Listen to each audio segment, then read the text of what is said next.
तो इस लेक्चर में हम बात करेंगे मैट्रिक्स एंड देयर प्रॉपर्टीज। ठीक है, तो हमारा जो ओरिएंटेशन होगा या जो डेफिनेशन लिखने, सोचने और समझने का तरीका होगा वो लीनियर अलजेब्रा पे बेस्ड होगा। ठीक है, तो इसमें सबसे पहले हम बात कर लेते हैं, टॉपिक वाइज चलेंगे। सबसे पहले जो टर्मिनोलॉजी सबसे पहले समझ लेते हैं, यानी इंपॉर्टेंट डेफिनेशंस।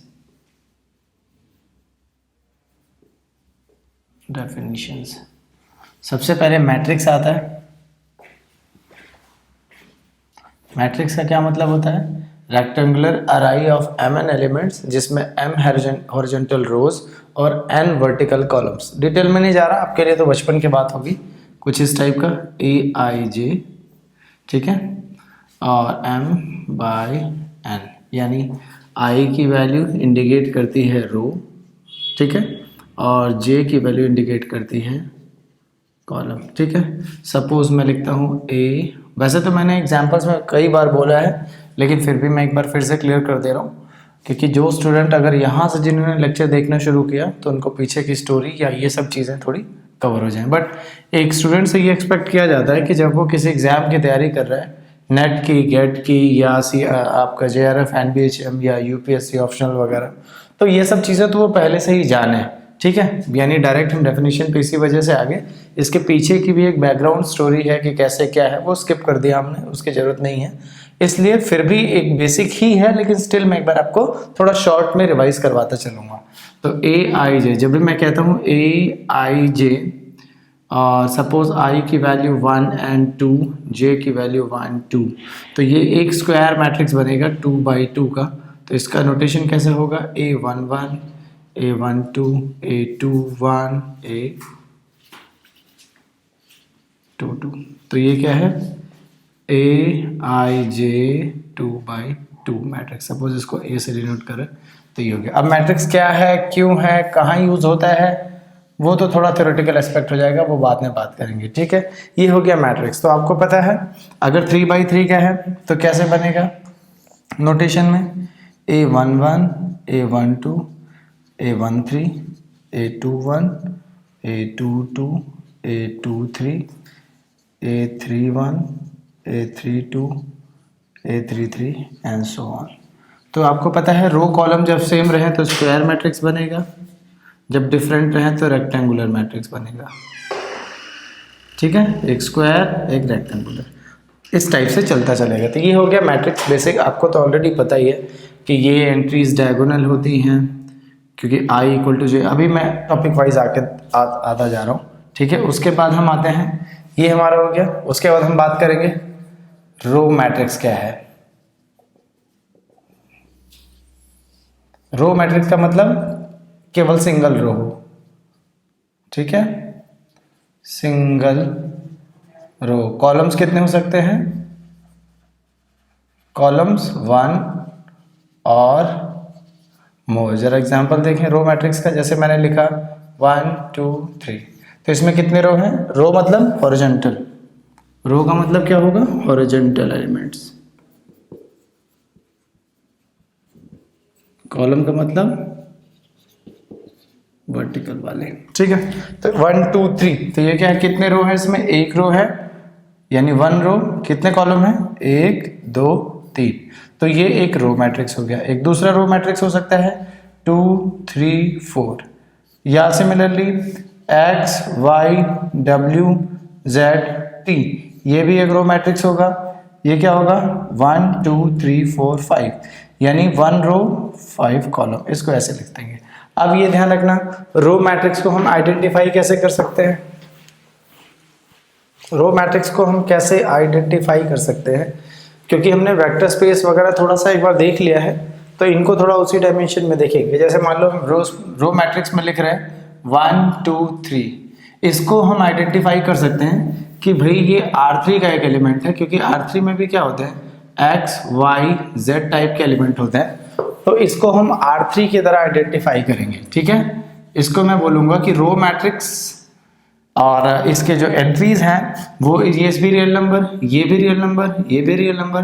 तो आप बोलोगे कि अगर रो मैट्रिक्स है और 3/1 ऑर्डर है, सॉरी 1/3 ऑर्डर है, तो वो आइसोमॉर्फिक हो जाएगा किसके, R3/R। इसके लिए आपको वेक्टर स्पेस का मेरा आइसोमॉर्फिज्म का लेक्चर देखना पड़ेगा, इसलिए वो मैंने पहले कराया है, ठीक है। ये R3/R के आइसोमॉर्फिक रहेगा। सिमिलरली जब मैं रो मैट्रिक्स की बात करूं, 1/4 यानी एक रो 4 कॉलम, या like X Y W Z, इसको कि ये किस तरीके से ट्रीट किया जाएगा, R4/R से, ठीक है। सिमिलरली बहुत सारी चीजें उसमें आप देख सकते हो। तो सिमिलरली ये हमारा हो गया रो मैट्रिक्स।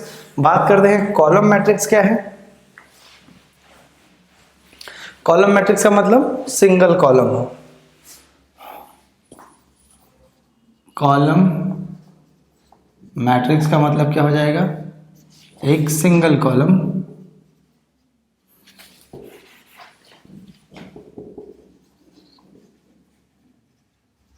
ठीक है, सिंगल कॉलम, वन और more than one row, one और more than one row. Example देख लेते हैं, जैसे 1 1 2 1 2 3 4 1 2 3 4 5। तो ये क्या है, एक रो एक कॉलम, 2 रो एक कॉलम, 4 रो 1 कॉलम, 5 रो 1 कॉलम। ये कहाँ का एक वेक्टर कंसिडर किया जाएगा, रियल नंबर सिस्टम का। ये कहाँ का एक वेक्टर कंसिडर किया जा सकता है, R²/R का। वर्टिकली कंसिडरेशन अगर है तो ट्रांसपोज के हिसाब से देख लेंगे, बट अभी वो टॉपिक नहीं है तो इसलिए मैं उसमें जा नहीं रहा हूँ। ये कहाँ का एक वेक्टर कंसिडर किया जाएगा, R4/R का। ये कहाँ का वेक्टर कंसिडर किया जाएगा, R5/R का, एंड सो ऑन। ये सीधी सीधी बातें हैं, ठीक है। इसके बाद हमारा आता है स्क्वायर मैट्रिक्स। क्या है, आपको तो ऑलरेडी पता है, जिसमें number of rose and number of column same रहे उसको बोलेंगे स्क्वायर मैट्रिक्स। तो डेफिनेशंस बस हम डिस्कस कर रहे हैं, तो आपको थोड़ा सा एग्जाम्पल्स वगैरह एक बार देखने की ज़रूरत है। वैसे तो आपको बेसिक आप ये 11th और 12th क्लास में ऑलरेडी पढ़ चुके होंगे, बट हमारा सिलेबस का पार्ट है कि मैट्रिक्स की बेसिक प्रॉपर्टीज, तो हम इसको करा रहे हैं। स्क्वायर मैट्रिक्स का मतलब number of rows equal to number of columns. Example 1 2 3 4, 2 row 2 column, ABCDEFGHI, 3 row 3 column. अगर वेक्टर स्पेस की तरह कंसिडर करें, मान लीजिए, क्योंकि एग्जाम्पल तो आपने पढ़ा है, ये कहाँ आइडेंटिफाई किया जाएगा, ये आइडेंटिफाई किया जाएगा एक एलिमेंट किसके लिए, M22/R का एलिमेंट। ये कहाँ आइडेंटिफाई किया जाएगा, वेक्टर स्पेस ऑफ 3/3, यानी ये कहाँ आइडेंटिफाई होगा, M33/R, यानी vector space of 3/3 matrices over the field of real number का ये एक उसका एक एलिमेंट है। ये similarly vector space of 2/2 matrices over the field of real number, उसके अंदर बहुत सारे मैट्रिसेस होंगे, उसी में से एक ये लिखा गया है, ठीक है।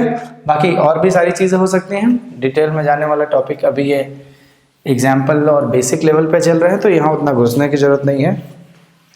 डायगोनल मैट्रिक्स क्या होता है,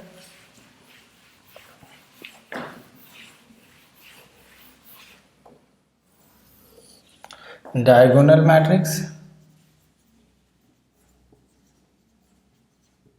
यानी प्रिंसिपल डायगोनल के ऊपर और नीचे के एलिमेंट अगर जीरो है तो डायगोनल एलिमेंट बोलेंगे, डायगोनल मैट्रिक्स बोलेंगे। सपोज एक मैट्रिक्स में बना रहा हूँ 1 2 3 4, चलो 3 तक ही लिखते हैं, 0 0 0 0 0 0, ठीक है।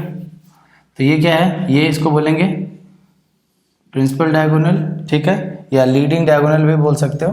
तो ये एलिमेंट 0 0 0 0 0 0, ये क्या है, diagonal matrix.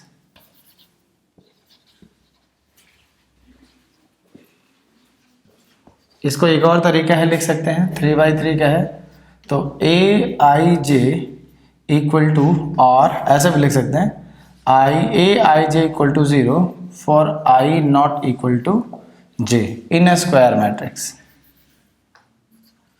In a square matrix if aij equal to 0 this मतलब non diagonal i equal to j का मतलब क्या हो जाएगा diagonal, i not equal to j का मतलब क्या हो जाएगा नॉन डायगोनल। जैसे ये देखो first row first column diagonal, second row second column diagonal, third row third column diagonal.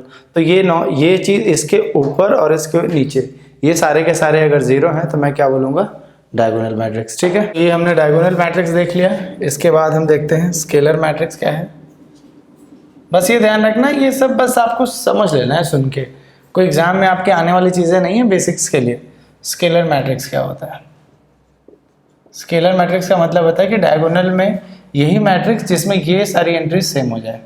ठीक है ना, A I J equal to K for all I equal to J and A I J equal to 0 for all I not equal to J. Means diagonal पे एक same element रहना चाहिए और non diagonal element पे 0 रहना चाहिए। तो scalar matrix क्या हो जाएगा 1 1 0 0 2 2 0 0 k 0 0 0 ये स्केलर मैट्रिक्स। तो अब आप इसमें देख रहे हो इस ये क्या है आइडेंटिटी मैट्रिक्स है ऑफ ऑर्डर 2, तो इसको क्या लिखते हैं जनरली I2 से। एक और स्केलर मैट्रिक्स लिखते हैं 1 1 1 0 0 0 0 0। ठीक है, तो इसको क्या लिखते हैं जनरली I3 से। ये यूनिट मैट्रिक्स है of order 2, unit matrix of order 3।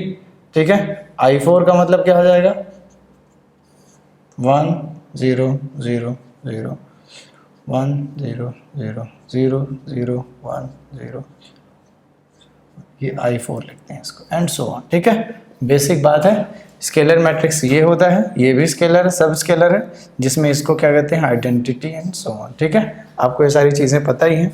ये हो गया आपका आइडेंटिटी मैट्रिक्स। उसके बाद हम आते हैं इक्वल मैट्रिसेस पे कि इक्वल मैट्रिसेस क्या होते हैं। डेफिनेशन से देख रहे हैं अभी, तो यहाँ पर डेफिनेशन। अगली बात आती है हमारी इक्वल मैट्रिसेस। ठीक है, जैसे हमने 2x2 के 2 मैट्रिसेस बनाए, एक हमने सपोज ये बनाया A B C D, एक और बनाया 2x2 का E F G H 2x2। अगर इन दोनों को मैं इक्वल बोल रहा हूँ, इन दोनों को अगर मैं इक्वल बोल रहा हूँ तो क्या इम्प्लाई होना चाहिए ये और ये सेम होना चाहिए, यानी A equal to E, B equal to F, 12th class में आपने पढ़ा होगा C इक्वल टू G और D equal to H। Equal matrices की यही पहचान है। ठीक है, इसका मतलब क्या है कि 2 मैट्रिसेस, सबसे पहले तो ऑर्डर सेम होना चाहिए, ध्यान रखना। 2 matrices A and B are said to be equal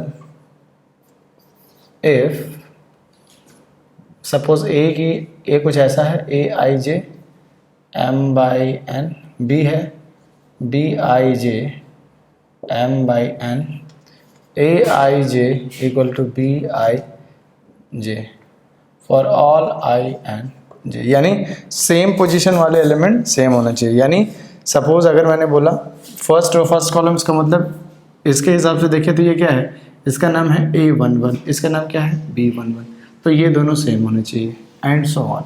यानी कंपेरेबल करस्पॉन्डिंग ऑर्डर के पोजीशन पे जो एलिमेंट है वो सेम होने चाहिए। ऐसा आपने 12th में NCERT में कुछ एग्जांपल्स भी देखा होगा, लाइक यहाँ पर कोई वेरिएबल डाल दिया, यहाँ पर फिक्स कांस्टेंट डाल दिए और बोला कि भाई उसकी वैल्यू निकालो, तो आप डायरेक्ट इक्वल करके निकाल सकते हो, नॉट अ बिग डील। इसमें उतना घुसने और अंदर जाने की ज़रूरत नहीं है। ठीक है, तो नेक्स्ट हमारा आता है यूनिट मैट्रिक्स और आइडेंटिटी मैट्रिक्स। ये तो आपको मैंने करा ही दिया अभी।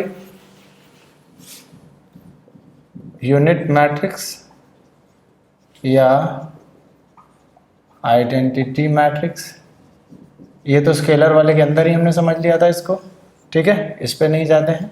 फिर नेक्स्ट हमारा जो मैट्रिक्स आ रहा है वो है null matrix. Null matrix, null matrix का क्या मतलब होता है कि जिसमें सारे के सारे एलिमेंट जीरो हों। Simple, a I J equal to zero for all i and j. तो जैसे ये 2x2 का नल मैट्रिक्स कैसा होगा, 2x3 का नल मैट्रिक्स कैसा होगा, 2 रो 3 कॉलम का, ठीक है। और एक कोई कॉलम का नल मैट्रिक्स कैसा हो सकता है, इस टाइप का। कोई रो का नल मैट्रिक्स कैसा हो सकता है। ये ध्यान रखना कि ये सब आपस में इक्वल नहीं है। जैसे ये 2x2 है तो ये 2x3 है, तो ये 1 2 3 4 4 रो 1 4x1 है, ये 1/3 है, तो ये इसके इक्वल नहीं है, ये इसके इक्वल नहीं है और ये इसके इक्वल नहीं। तो आपको ध्यान क्या रखना है कि मैट्रिसेस इक्वल तभी रहेंगे, दो कंडीशन। पहला तो पहले तो उनका ऑर्डर सेम हो, दूसरा करस्पॉन्डिंग एलिमेंट सेम हो। तो इसीलिए भले ही ये भी नल मैट्रिक्स है, भले ही ये भी नल मैट्रिक्स है, दोनों लेकिन इक्वल नहीं कहे जाएंगे, क्योंकि एलिमेंट तो देखो सिमिलर दिख रहे हैं लेकिन ऑर्डर सेम नहीं है। तो दोनों चीज़ें आपको देखनी पड़ती है। ये हो गया हमारा नल मैट्रिक्स। उसके बाद बात करते हैं कि ट्रायंगुलर मैट्रिक्स क्या है।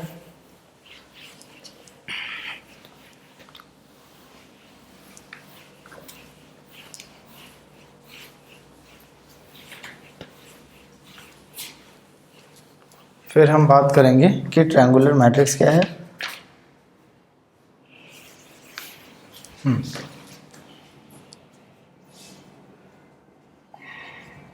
ट्रायंगुलर मैट्रिक्स, सबसे पहले ट्रायंगुलर मैट्रिक्स में ध्यान रखना जो लीडिंग डायगोनल होता है या प्रिंसिपल डायगोनल, ये वाला। जैसे मैं अगर स्क्वायर मैट्रिक्स बनाऊं तो कुछ इस टाइप का, तो ये एलिमेंट जो है यानी जो डायगोनल पे है, like suppose x y w z, तो दो कंडीशन की तरह से ये डिफाइन हो जाएगा। एक कंडीशन होती है जिसमें अपर पार्ट जो है यानी ये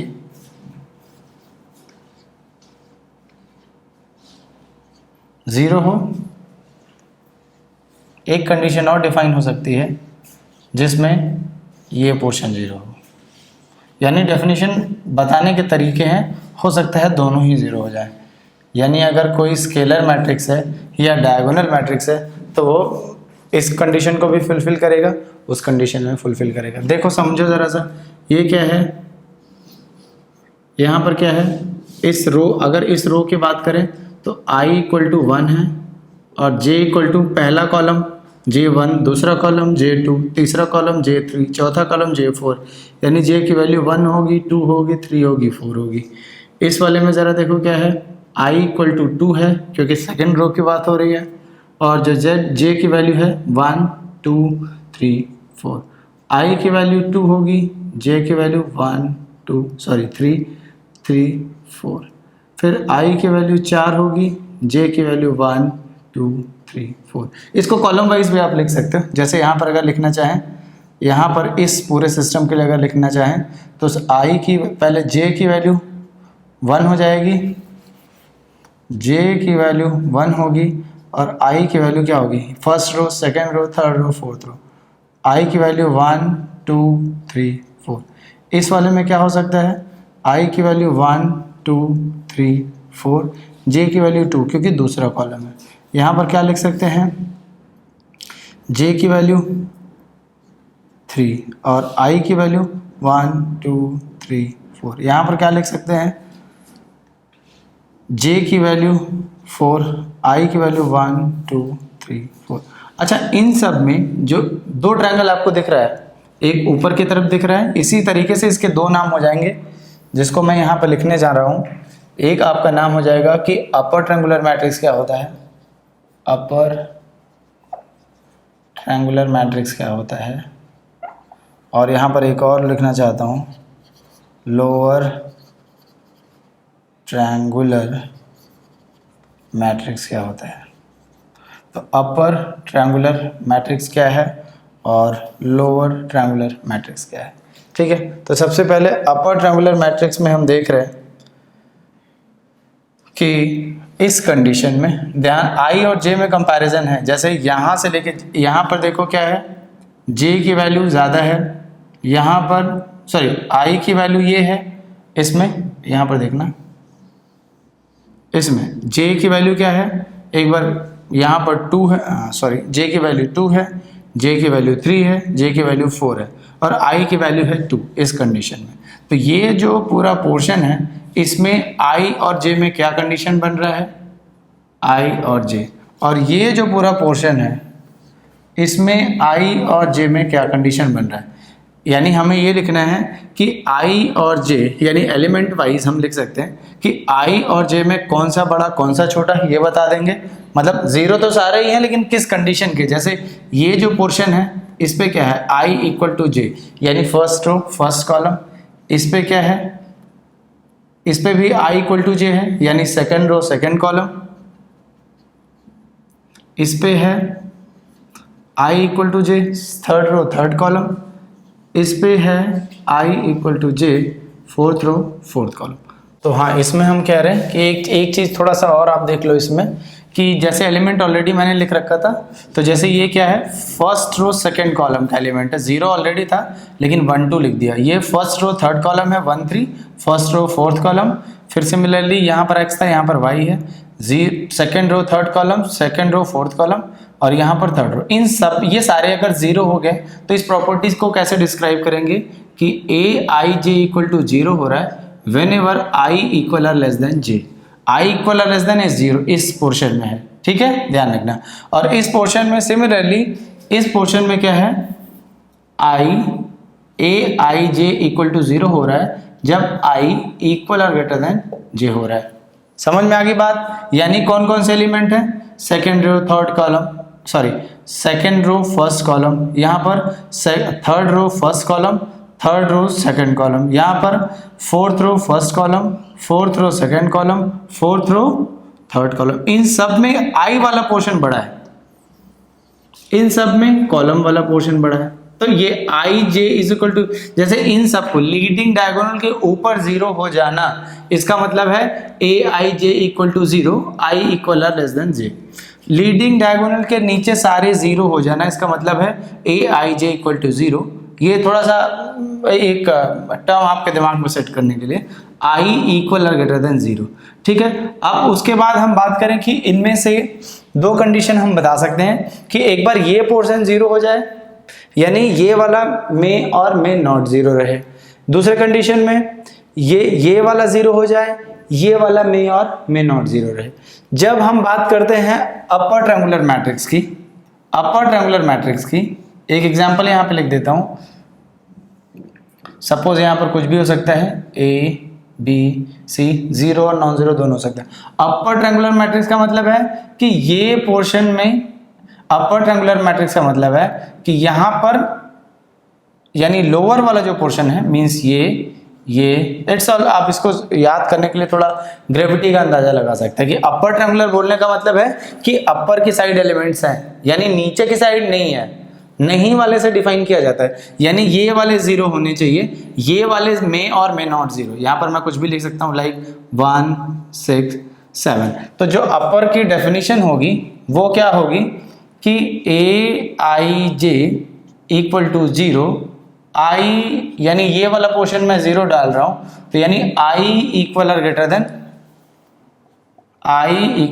देन 0। ये क्या है, अपर ट्रायंगुलर मैट्रिक्स, ठीक है। सिमिलरली और भी एग्जांपल दे सकते हैं, और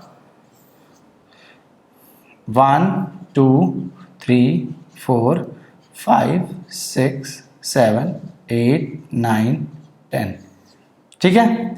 0 0 0 0 0 0, तो ये वाला पोर्शन 0 रहना चाहिए, तो इसी को ऐसे बता रहे हैं इससे, ठीक है। चलो ये 3/3 है, ये 4/4 है। तो लोअर ट्रायंगुलर मैट्रिक्स को कैसे बोलेंगे, लोअर ट्रायंगुलर मैट्रिक्स का चलो पहले एग्जांपल लिख देते हैं, इसी को लोअर बना देते हैं यार। ए बी सी, तो यहाँ पर 1 6 7 है, तो यहाँ पे लिख लेते हैं 1 6 7, 0 0 0।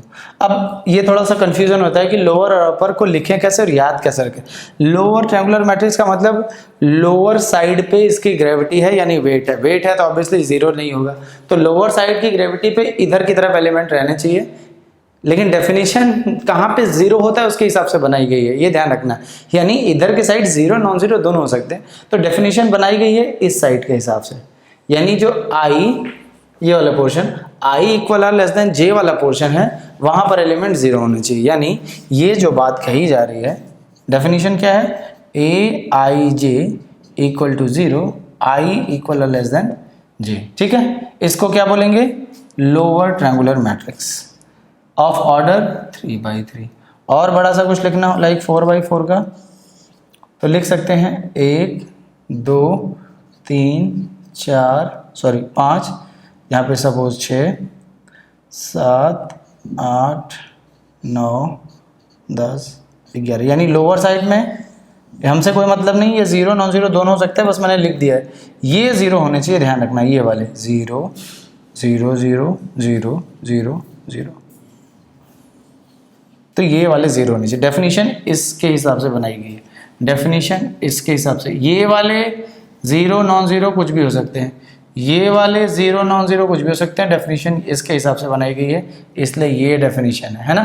I equal greater than j, ये जो आपका अपर वाला पोर्शन है वो जो 0 यानी यहाँ से मिलेगा, लोअर इधर साइड से मिलेगा। ठीक है, तो आई होप अपर लोअर आपको थोड़ा समझ में आ गया, और इनके डिटर्मिनेंट क्या होते हैं, इनका जो है बेसिक ट्रेस की प्रॉपर्टी क्या है, और eigen value, eigen vector and all that, ये आगे देखेंगे।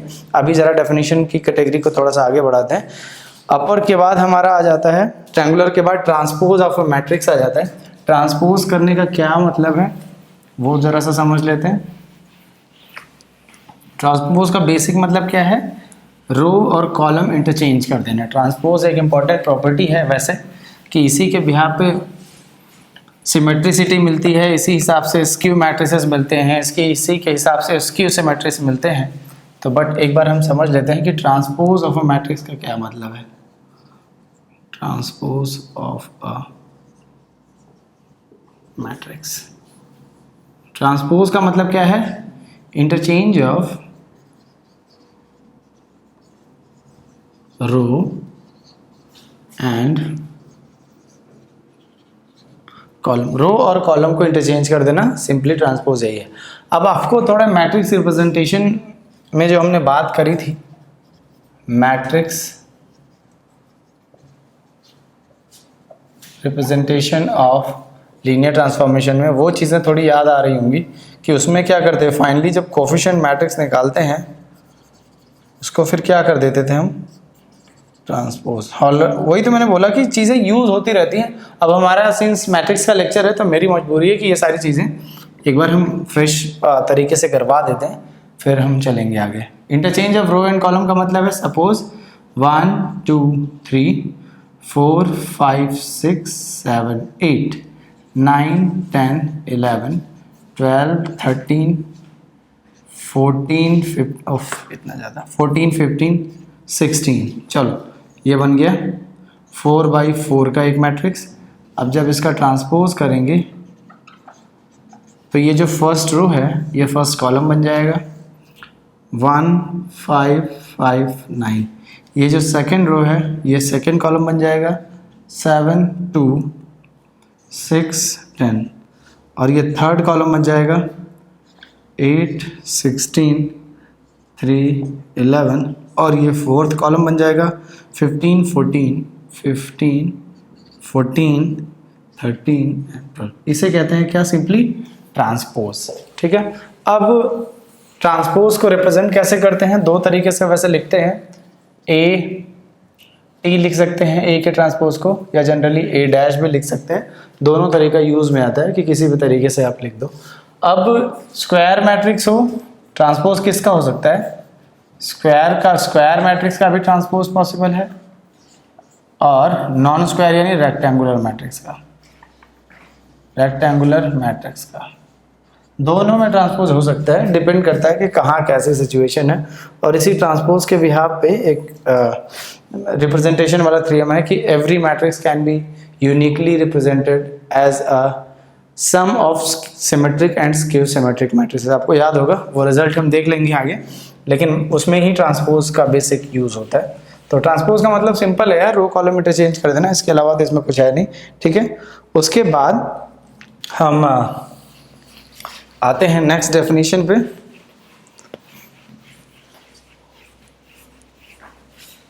कि कॉन्जुगेट ऑफ अ मैट्रिक्स क्या होता है। कॉन्जुगेट का मतलब अगर over the field of complex number है तो आई को आई से रिप्लेस कर दो। कॉन्जुगेट मैट्रिक्स, कॉन्जुगेट का मतलब है सपोज आपके पास, अच्छा ट्रांसपोज में आई जे के डेफिनेशन में ए, अच्छा छोड़ो उसमें जाने की ज़रूरत नहीं है क्योंकि वो तो बिल्कुल बेसिक बात हो गई। तो आगे प्रॉपर्टीज़ में हम और जो चीज़ें छूटेंगी कि उसके करस्पॉन्डिंग आइगन वैल्यूज़ क्या होंगे, वेक्टर्स क्या होंगे, ट्रेस, डिटर्मिनेंट एंड और, वो आगे हम देख लेंगे। अभी थोड़ा शॉर्ट में करके आगे चलते हैं। कॉन्जुगेट मैट्रिक्स का मतलब है कि सपोज आपके पास कोई मैट्रिक्स है 1 1 plus iota 2 suppose 3 plus iota, तो कैसे निकलता है कॉन्जुगेट, आयोटा को रिप्लेस कर देते हैं माइनस आयोटा से, इसी से आपका कॉन्जुगेट मैट्रिक्स मिल जाता है। कैसे मिल जाता है, ये हो जाएगा 1 1 माइनस आयोटा, फिर 2 3 माइनस आयोटा, ठीक है। यानी इसके अंदर जो कॉम्प्लेक्स नंबर्स हैं, जो आपके कॉम्प्लेक्स नंबर अगर हैं, तो कॉम्प्लेक्स नंबर्स जो हैं, कोई भी कॉम्प्लेक्स नंबर है इसके अंदर x प्लस आयोटा वाई, उसका कॉन्जुगेट आप ले लो x माइनस आयोटा वाई, तो कॉन्जुगेट मैट्रिक्स मिल जाएगा। सिंपल है, कुछ करना नहीं, जहाँ पे आई वहाँ पे माइनस आई, इसके अलावा कुछ नहीं करना होता। तो ये हो गया कॉन्जुगेट मैट्रिक्स। आगे चलते हैं।